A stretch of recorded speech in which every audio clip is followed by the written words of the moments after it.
আসসালামু আলাইকুম, আমি মোহাম্মদ নাইমুদ্দিন। আজকে আপনাদের সাথে 10টা উপায় নিয়ে কথা বলবো, যে উপায়গুলো মেনে চললে আপনি সহজেই আপনার টাকা সঞ্চয় করতে পারবেন, এবং এটাও জানবো যে সঞ্চয় কেন গুরুত্বপূর্ণ। টাকা জমানোর বিষয় নিয়ে আমরা অনেকেই উদাসীন, যার কারণে অনেক সময় আমাদের অনেক ক্রিটিক্যাল সিচুয়েশনে পড়তে হয়। একটাই কারণ, আমরা সবাই টাকার গুরুত্ব বুঝি, কিন্তু প্রয়োজন মুহূর্তে আমরা টাকাকে ব্যবহার করতে পারি না। এটা আমাদের নিজেদেরই দোষ, এটা আমাদের একটা গাফিলতি। সেটা হচ্ছে কি, আমরা বিপদ আপদের জন্য আমরা টাকা সেভ করি না। এমন নয় যে কি বিপদ আসবে সেজন্য আমি টাকা জমাবো, তবে এটা জরুরি যে আমরা টাকা সেভ করা, যেটা পরবর্তীতে আমাদের যে কোনো সুবিধা অসুবিধাতে আমরা কাজে লাগাবো।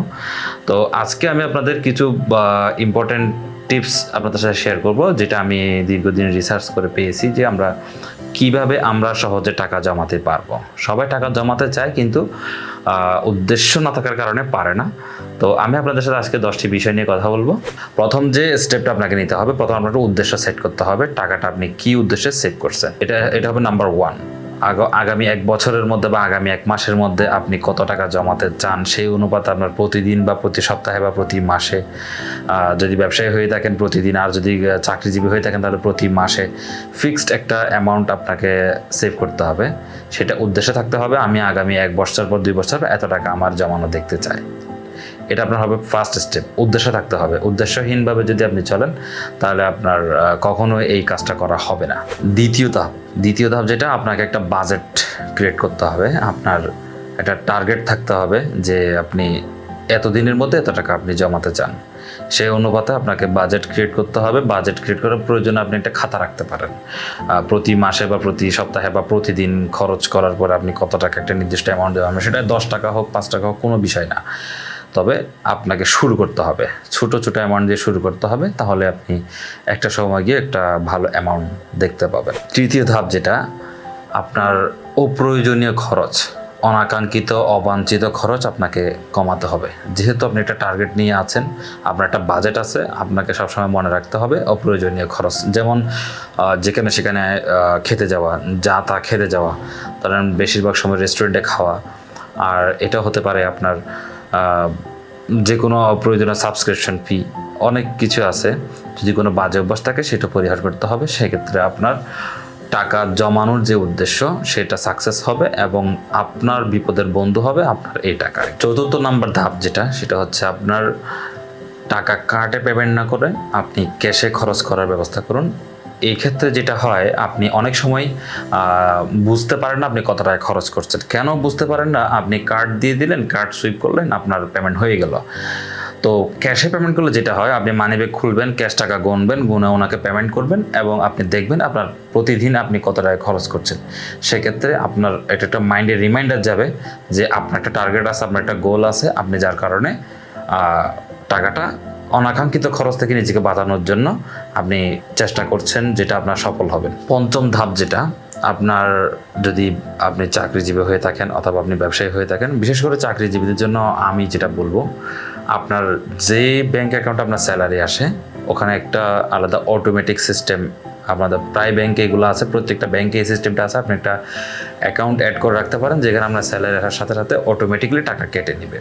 তখন আপনার হবে কি, ওই টাকাটা যেহেতু ওখানে কেটে ফেলবে, আপনার যে টাকাটা থাকবে সেটা যত অ্যামাউন্ট হোক, 1000, 2000, 5000, যতই হোক, তো আপনি কি করবেন, এটা অটোমেটিক যখন কেটে যাবে, আপনার যে অবশিষ্ট টাকা থাকবে সেটা দিয়ে আপনি আপনার সাংসারিক খরচটা চালাবেন। সেক্ষেত্রে দেখা যাচ্ছে আপনি যে এবার 10 মাস করতে গেলে 2000 টাকা করে যদি জমান, তাহলে 20,000 টাকা, 5000 করে জমালে 50,000 টাকা। এটা কিন্তু অনেক বড় অ্যামাউন্ট। হুট করে আপনি কারো কাছ থেকে 2000 টাকাও চাইলে পাবেন না, এমন সিচুয়েশনে মানুষের আসে যায়। তো যেটা হয়, আপনি যদি একটা অটোমেটিক অ্যাকাউন্ট করে রাখেন, যেখানে আপনার স্যালারির সাথে সাথে আপনার টাকাটা আপনার ওই অ্যাকাউন্টে জমা হয়ে যাবে, সেক্ষেত্রে আপনি দেখতে পাচ্ছেন 1 বছর বা 12 মাস পরে গিয়ে আপনার বিশাল একটা অ্যামাউন্ট দাঁড়ায় যাবে। এটা কিন্তু খুব গুরুত্বপূর্ণ। কারো কাছ থেকে ধার করার মন মানসিকতা আমাদের পরিহার করতে হবে। ধার করে টাকা খরচ করে জীবনযাপন করার মন মানসিকতা পরিহার করতে হবে। এটা একটা ফাঁদ, এটা একটা আমাদের সাইকোলজিক্যাল ফাঁদ, যে আমি চাইলে যে কারো কাছ থেকে ধার পাই, এই জিনিসটা আমাদের খুবই ক্ষতিকর। কারণ আপনার কাছে টাকা না থাকলে আপনি কিন্তু এটা যে কোনোভাবে মানিয়ে নেবেন, কিন্তু ধার করার যদি একটা প্রবণতা আপনার মধ্যে থাকে, তাহলে আপনি ধার করে চলার চেষ্টা করবেন, কিন্তু একদিন একদিন আপনাকে এই টাকাটা পে করতেই হবে। আর পে না করলে এটা আপনি একটা আপনার হক থেকে যাবে।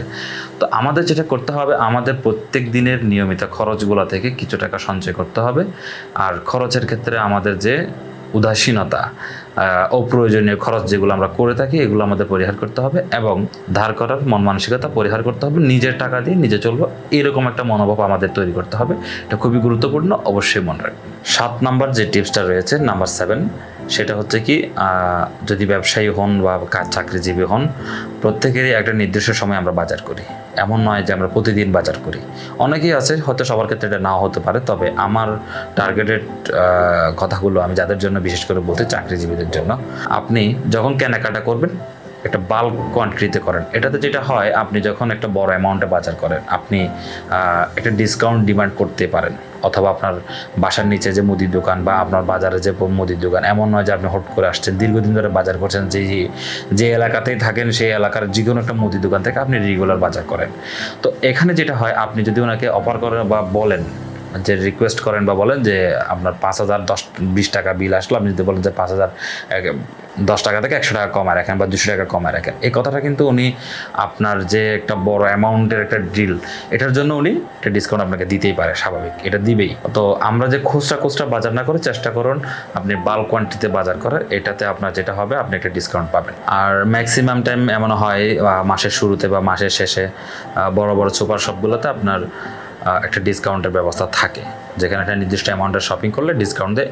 এটা একটা আপনার জন্য টাকা সঞ্চয়ের বা আপনার খরচ কমানোর, অথবা আপনার একটা বিগ অপরচুনিটি হতে পারে, যে একটা নির্দিষ্ট খরচ থেকে আপনার কনফার্ম যেটা খরচ, ওখান থেকে আপনার কিছু টাকা সেভ করতে পারবেন। আমাদের 8 নাম্বার ধাপ, যেটা আপনার বাইরে খাওয়ার প্রবণতাটা কমাতে হবে। বাইরে খাওয়া, বাইরে খেতে পারা, এই অভ্যাসগুলো আমাদের পরিহার করতে হবে। বর্তমান সময়ে এটা খুবই প্রসার হয়েছে যে বাইরে খেয়ে আসছে, রেস্টুরেন্টে খাওয়া, এই বিলাসিতা আমাদের কমাতে হবে। যেহেতু আমাদের একটা টার্গেট আছে, আমাদের কিছু টাকা সেভ করতে হবে, কিছু সঞ্চয় করতে হবে ভবিষ্যতের জন্য, যে কোনো সুবিধা অসুবিধা, অথবা হতে পারে টাকা সঞ্চয় করে আপনি দূরে কোথাও ঘুরতে গেলেন, বেড়াতে গেলেন, এটা জীবনের জন্য একটা অ্যাচিভমেন্ট, একটা আপনার দারুণ অভিজ্ঞতা হবে। কিন্তু আপনার অতিরিক্ত কোনো প্রয়োজন ছাড়া খরচ করার আপনার কোনো দরকার নেই। আপনি যে খাবার রেস্টুরেন্টে 200 টাকা দিয়ে খাবেন, সেটা বাসায় খেলে আপনার মিনিমাম 50% আপনি কম খরচে খেতে পারবেন। 9 নাম্বার ধাপ যেটা আমাদের রয়েছে, আমাদের বারবার নিজেকে রিভিউ করতে হবে, আমার খরচ কোথায় হচ্ছে, কোথায় কম হচ্ছে, কোথায় বেশি হচ্ছে। এই বিষয়গুলো যদি আপনি হালকা, এটা নোট করতে বেশিক্ষণ লাগে না, ছোট্ট একটা খাতায় আপনি 1 মিনিট বসলে পুরো দিনের একটা হিসাব আপনার মাথায় চলে আসবে, যেহেতু আপনি নিজেই খরচ করেন। সেক্ষেত্রে আপনি যদি একবার নিজেকে রিভিউ করেন, পুরো মাসের হিসাবটা যদি একবার দেখেন, তাহলে আপনার অবশ্যই আপনি বুঝতে পারবেন আপনার কোথায় খরচ করতে হবে, কোথায় খরচ কমাতে হবে, এই বিষয়টা আপনি ক্লিয়ারলি বুঝে যাবেন। এই জন্য আপনি একটা খাতা মেনটেন করতে পারেন, একটা ছোট্ট নিজের একটা নোটবুক থাকতে পারে।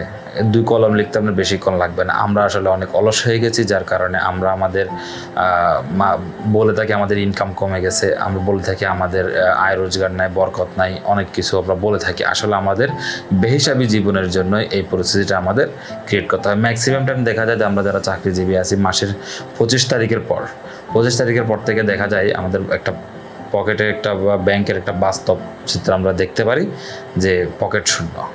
আমাদের এই উদাসীনতা কমাতে হবে, তাহলে আমরা অবশ্যই আমাদের টার্গেট অ্যাচিভ করতে পারবো।